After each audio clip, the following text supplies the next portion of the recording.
So we have some news to go over from Packers reporter Matt Schneidman, who writes for The Athletic. He shared this in the past 40 or so minutes here on X.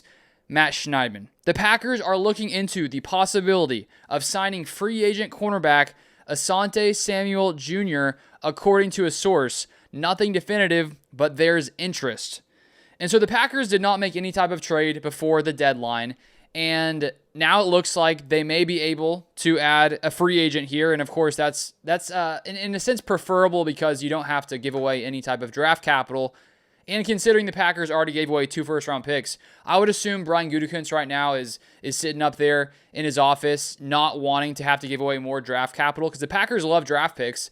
And if they would have had to trade, a second-round pick, third-round pick for someone, that would have to be 100% worth it. But here we have Asante Samuel Jr., who is a free agent, and so you could sign him without having to give up any type of draft capital. Matt Schneidman adds in his article, according to a source, the Packers are looking into the possibility of signing free agent cornerback Asante Samuel Jr.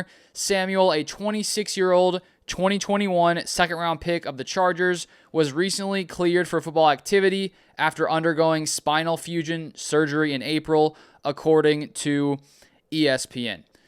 So looking at this Packers corner room, it's a little tricky right now, partly because Nate Hobbs is injured.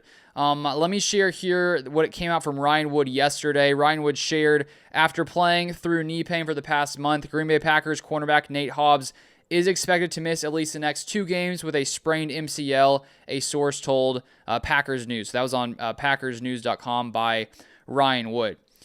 And so with Nate Hobbs down, the Packers secondary, specifically cornerback, is pretty thin because you have Keyshawn out there, you have Carrington Valentine. Behind those guys, the other 2 backups are Kamal Haddon and Bo Melton, the 2 backups behind Carrington Valentine and Keyshawn Nixon, who have not played defensive snaps so far this season. So with Nate Hobbs down, luckily it's only seemingly for the next couple weeks, but with him down, if Carrington goes down, there's just a lot of uncertainty there at cornerback.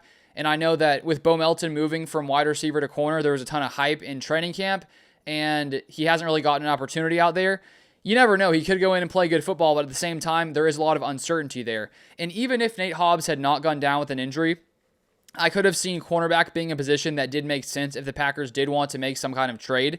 But I honestly do have a lot of faith in Carrington Valentine and Keyshawn Nixon. I think that Carrington's been really good, and we even saw him start to get more snaps than Nate Hobbs because Nate Hobbs had been struggling. But now with this injury, I think it makes making a move here even more important. So personally, Asante Samuel Jr., I mean, he played pretty good football when he was with the Chargers. In 2024, he got injured, so he didn't play a ton of snaps. But looking here in 2021 was his first season when he was drafted in the second round. Played 693 snaps. In that season, he had 3 touchdowns allowed per PFF, 2 interceptions, 7 pass breakups.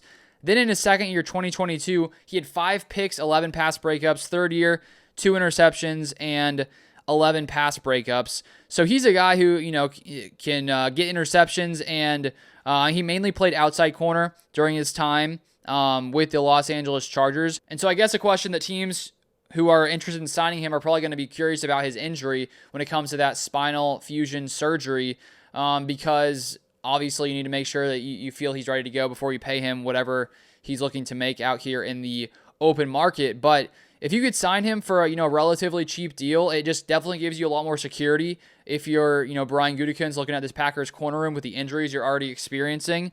And so I think for the right price, it would be a solid move to bring in Asante Samuel. If it didn't happen, I don't think it's the end of the world if the Packers don't get a corner, as long as Nate Hobbs comes back healthy. Because I think with Hobbs and Valentine, at least gives you depth there. Now, I think that Valentine's been better than Nate Hobbs. But we'll keep an eye on this one. Stay tuned for more Packers updates. As always, feel free to turn on the notifications so you don't miss any Packers news. And I'll see you guys next time.